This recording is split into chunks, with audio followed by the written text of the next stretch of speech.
আয়ুষ্মান ভারতে ইতিমধ্যে এনরোলমেন্টের কাজ শুরু হয়েছে। আমাদের বিশ্বাস যে জুলাই মাস থেকে আয়ুষ্মান ভারতের কার্ড আমরা দিতে পারবো এবং তার বেনিফিট গোটা ভারতবর্ষে आयुष्मान भारत कार्ड होल्डरরা পাবেন।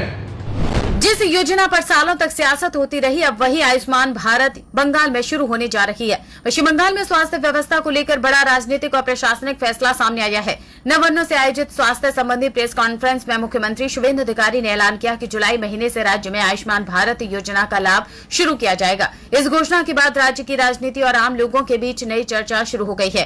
मुख्यमंत्री ने कहा कि जुलाई से लोगों को आयुष्मान भारत कार्ड देना शुरू किया जाएगा। उन्होंने उम्मीद जताई कि पहले चरण में राज्य की स्वास्थ्य साथी योजना से जुड़े करीब 6 करोड़ लोगों को आयुष्मान भारत योजना में शामिल किया जा सकेगा।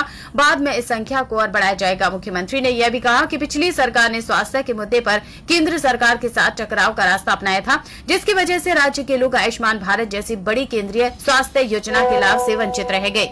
अब नई सरकार इस योजना को जमीन पर लागू करने की तैयारी में जुट गई है। सरकार के मुताबिक आयुष्मान भारत योजना लागू होने के बाद गरीब और मध्यम वर्गीय परिवारों को बड़े अस्पतालों में इलाज कराने में बड़ी राहत मिलेगी। इस योजना के तहत लाखों लोगों को कैशलेस इलाज की सुविधा मिल सकेगी। मुख्यमंत्री ने यह भी कहा कि जो लोग अभी तक किसी स्वास्थ्य योजना से जुड़े नहीं हैं, उनके लिए भी अलग से विकल्प रखा जाएगा ताकि ज्यादा से ज्यादा लोग इस योजना का फायदा उठा सके।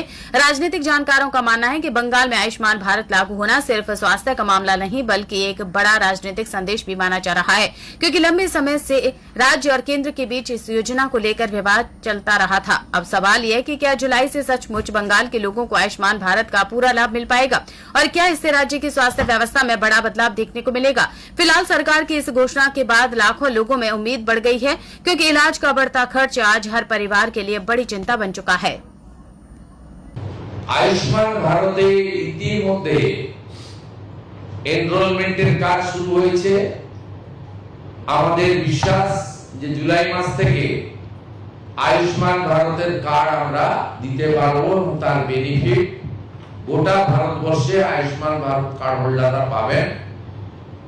আমরা আশা করছি যে স্বাস্থ্য সাথী কার্ডের সঙ্গে যুক্ত এমন 6 কোটিরও বেশি আমরা যারা কার্ড হোল্ডার তাদেরকে আয়ুষ্মান ভারতে এক্ষুনি নিয়ে যেতে পারবো।